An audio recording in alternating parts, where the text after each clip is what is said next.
guys, what's up? My name is Jamie Atkinson, and in this video I want to take you behind the scenes of a brand new JV model that we actually stumbled across with a couple of our clients inside of our business. And it's a model that I want to walk you guys through to potentially become a partner for either myself or one of my clients inside of this process. And I know what you might be thinking, oh no, not another joint venture model. Well, JVs can be a little bit complex, but what I want to take you behind the scenes of today and just explain to you is how this particular JV model that we've been able to create for our clients requires zero selling from you as the joint venture partner and actually zero selling to your audience at all. It gives massively insane value to your audience, which builds a lot of goodwill, all while still making you money as the joint venture partner. And on top of that, this is actually a model that you can repeat every single month or every couple of months if you want to, without negatively impacting your audience. And so what I want to do is just first of all talk about the traditional JV model and where I think there are some challenges and problems with it and why we've approached it from a new angle instead. So if you look at a traditional JV, what does it usually look like? Well, you get two people that come together and you sort of agree that you're going to do a joint venture partnership. And then what happens is there's some kind of selling that needs to happen. So usually it's either a week or 2 weeks that this kind of goes over, and you send a couple of emails. The emails go out and, you send someone to maybe a video or a live webinar or a live training. And then what happens is once that live training is then finished, you go into kind of like a sell sequence, some kind of deadline sequence that says, hey, you've got 72 hours left, you've got 48 hours left, you've got 24 hours left, and then we're pushing them to the sale, right? We're trying to get somebody to buy the product, and usually you're taking like an affiliate split here. Sometimes it's 50-50, 60-40, 70-30, 80-20, doesn't matter. Let's just say 70% goes to the person who's the partner and 30% goes to you as the affiliate. Now, what are some of the problems and the challenges with this? Well, there are a lot of moving parts with the traditional JV. They can be insanely profitable. I've done a lot of them and made a lot of money with them, but the challenge is for most people, it's a lot of work to do something like this. And you as the potential JV partner, you have your audience, you have your list, you have your people that are coming to it, and you probably want to sell them your own products. You probably don't want to be pitching them every single week with somebody else's product or somebody else's promotion. And so doing a joint venture, you have to kind of decide that it's the right thing for you and for your audience, and you've got to figure out the timing and set up the emails and set up all the technology and the tracking. It's just a lot of work. And anybody that I know that has done at least a couple of these joint ventures get pretty tired of them unless they have an absolutely amazing team that handles all of those pieces for you. And so while joint ventures are very profitable and while sharing audiences is a genius idea, the traditional approach of doing a joint venture is a little convoluted, in my opinion. There's a little bit too much that goes on. And so instead, we came up with an alternative joint venture sequence and an alternative joint venture method, and it actually works in a slightly different method. And in order to explain how this joint venture method works, I first have to explain you guys how our sales system works. And so what we've actually developed inside of my company is a podcast selling strategy that we call podcast closing. And how podcast closing works is very, very simple. The first thing we do for podcast closing is that we go and attract our dream client to fill in an application to come on the podcast. So they fill in an application and they say, hey, I want to come get featured on this Top 100 podcast. The second thing that happens in this process is that we go and do an interview with them. So we get them on the podcast microphone, we do an interview. And what we're doing in this interview is two things. We are building up curiosity for our product and service, but we're also building a relationship. So we're doing a lot of conversations around getting to know them, getting to know the pain points inside of their business, and kind of talking a little bit about how we may be able to help solve that problem. And then the third thing we do inside of this process is at the end of the podcast interview, we transition to a sales call where we actually say, hey, you know what? We had some amazing conversations. We talked about this. I don't know if you're curious, but I would love to chat with you to see how we can help you inside of the business. And what we do is we get them onto a sales call where we then close them inside of the offer. And so we've been doing this really successfully for the last 3 years. We've helped over 350 entrepreneurs actually launch Top 100 podcasts. We've generated about $7 million in revenue just for our clients through the podcast process that I'm talking about right now. So why does this matter? Why do you care about this? What the hell has this got to do with the joint venture?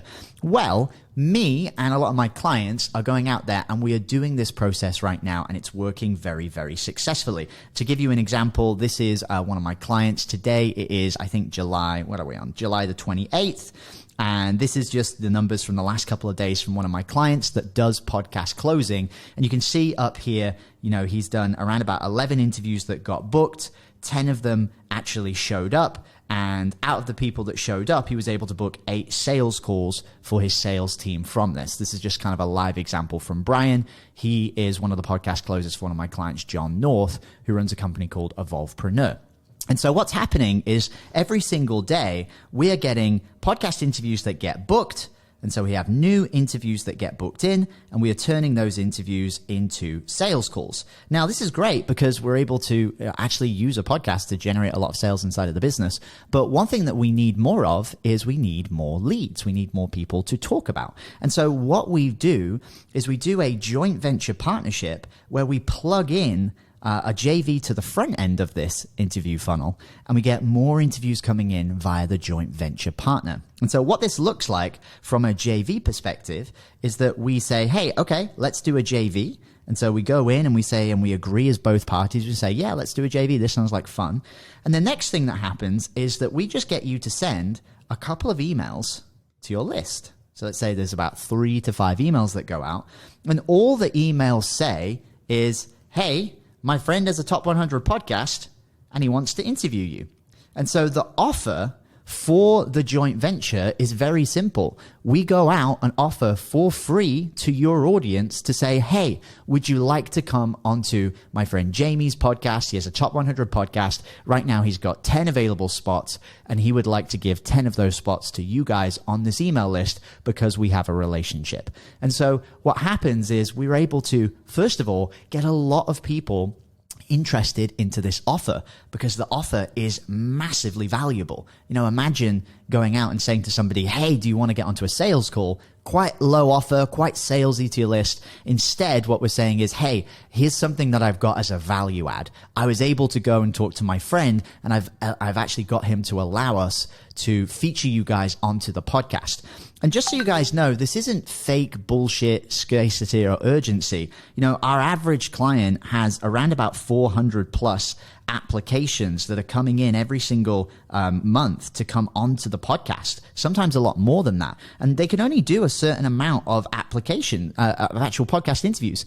With most of our clients, they have 2 podcast setters. They do around about 30 interviews a week each. So we can usually only do about 60 interviews in a single week. And so you can imagine if we get 400 or 500 or 1,000 applications coming in, it's quite hard to make sure that we get those people coming onto the podcast. And so when we're saying, hey, we're going to guarantee that at least 10 people from your email list are going to get featured on the podcast, that's actually a pretty good guarantee. That means that a lot of those people are going to get exposure to that audience, and it's a really big value add. I remember at an event, I went to Funnel Hacking Live, and one of the prizes that they gave away for somebody that was going to be donating the most money to charity was to get featured on Brendon Burchard's podcast, which was a Top 100 podcast at the time. And people were spending literally tens to hundreds of thousands of dollars on this charity prize because, one, it was great to give to charity, but 2, they saw the value in getting featured on a Top 100 podcast. And so that's the offer that we bring to your audience. Now, a lot of you might be saying, well, Jamie, how does this actually translate into money? Like, all I'm doing is I'm just emailing my audience saying, hey, why don't you come and get featured on the show? Well, that's where podcast closing comes in, because of the people that we do the interviews with, just like we've shown here. Let's say you get 50 people that get booked in for an interview, and we have, 40 of those people who are going to show up onto the interview. They get through the application process. Of those 40 people, we're typically going to get about 50% or more of them booking sales calls. So if we've got 40 people showing up and we get 20 sales calls that get booked, a lot of the time we're going to close about 20 to 30% of those people into our offer. And so usually what that means is we're looking at about 4 to 6 sales that take place, and we would give you a percentage of those sales that come through. And so what's great about this from a JV model is that this is really all we need to do. All we are doing is we're saying to you guys, hey, do you want to do a joint venture? Yes, I want to do a joint venture. Great. Here's these 5 pre-written emails you can send out to your audience. And the only thing we're saying in those emails is, would you like to come and get featured on this podcast? And what this has allowed us to do is to create a very simple JV system that literally takes 5 minutes to plug in. We have all of our email sequences set up automatically within ActiveCampaign. If you don't use ActiveCampaign, that's fine. We have them all set up in little Google Docs with all the different emails inside. And it's very easy for us to get those emails plugged in for you and to send out. Literally, we set these up in like 5 to 10 minutes. So it's very easy to set up. It's a very great offer for your audience because a lot of the people inside of your audience are, 1, going to benefit from this. They're going to get featured on the podcast.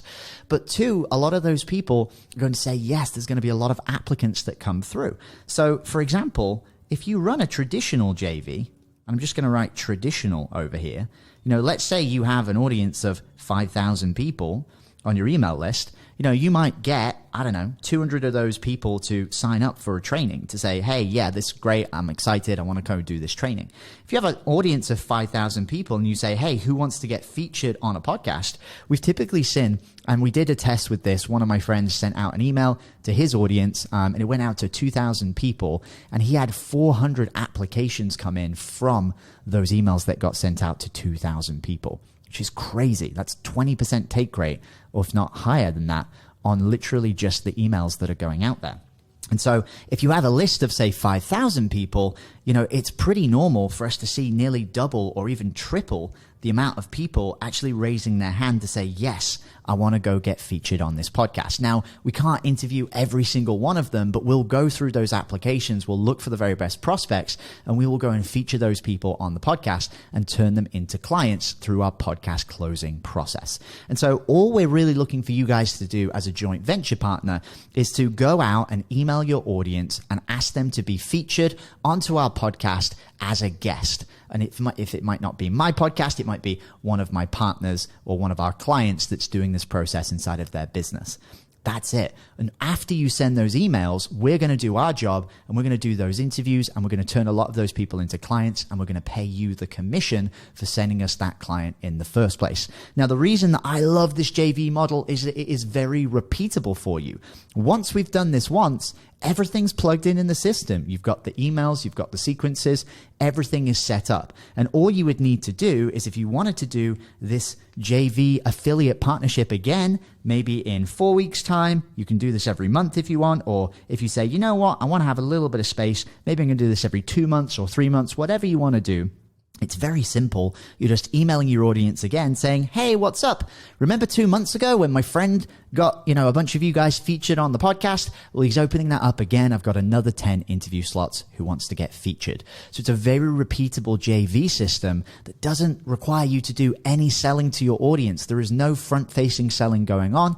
All of the selling is going on in the back end, and it's only if people are raising their hand and saying, yes, I am interested. I would like to get onto a call after the podcast interview is done. And so there will be a ton of people who come through this process, get featured on the podcast, and have all of these benefits who never even actually make it to a sales call, but there will be a ton of them who will be interested in the process that me or one of my clients is doing and will want to take us up on that offer. So if you're interested in this, I would love to get you guys to apply down below. All you need to do is scroll down, fill in the application below to get considered as one of our joint venture partners. Usually what's going to happen is we're going to jump on a quick call. We're going to talk a little bit about your audience, how this makes sense, and answer any questions about this JV process. But hopefully you can see how this process is a lot easier than a standard joint venture. And also, hopefully you can see how effective this is, even just from some of the examples here from Brian, in taking people from showing up on an interview to actually turning them into a booked sales call. So I'd love for you guys to apply. We would love to go through and explain this JV process in a little bit more detail if you're interested. So click the button down below, fill in the application. We'd love to see you as one of our joint venture partners in the future. Take care. We'll see you guys soon.